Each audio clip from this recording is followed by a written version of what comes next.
If you want to understand the bridge between domestic policy and foreign policy in American politics, like if you want to understand the connection, the way certain issues straddle both issues in America and issues abroad, just look at oil. And you can see how it works much the same way at home and abroad. Domestically, the oil companies want access to as much oil as possible. They want access to as much drillable land as possible because the more they control as compared to their competitors, the more market share they lock up, the higher they can make the higher profits they can make.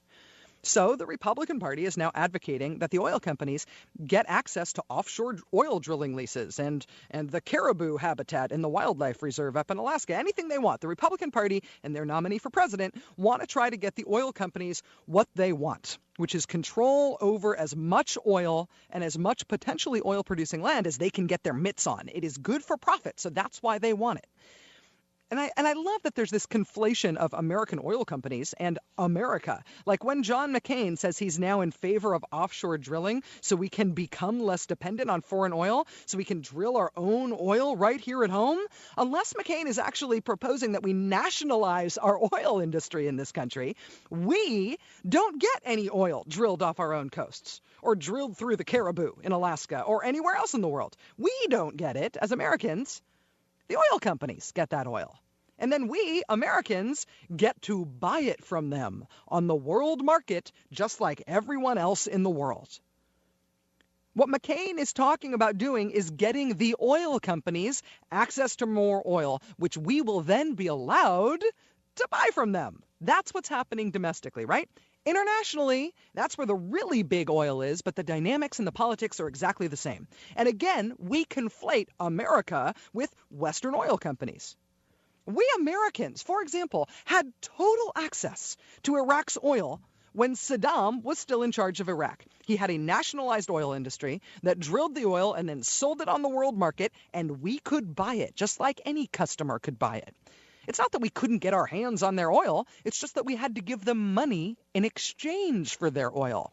Now we've got 145,000 Americans stationed in Iraq. They want it to be permanent. And we've got more than 4,000 American soldiers who have died in Iraq. So that instead of Americans buying oil from Iraq, instead of Iraq drilling its own oil and selling it to us, the point of us having 145,000 Americans there now and more than 4,000 Americans dead there is so now instead of Iraq drilling its own oil, Exxon will drill Iraq's oil. And then we'll still have to buy it from Exxon. Oil, that is. Black gold. Texas tea. It works the same way, domestically and internationally.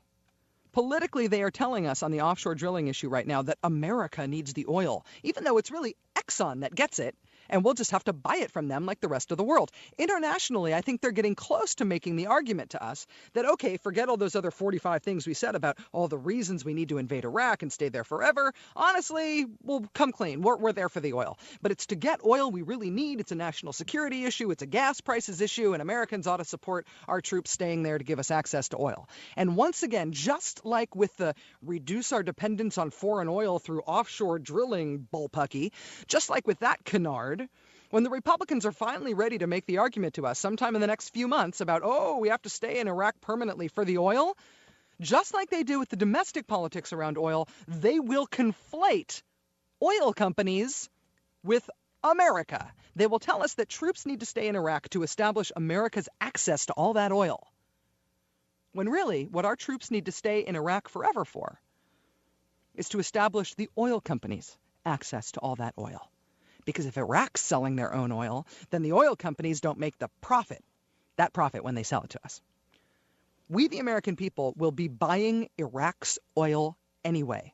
But our troops will have to die on Iraqi soil for generations to come if these guys get their way.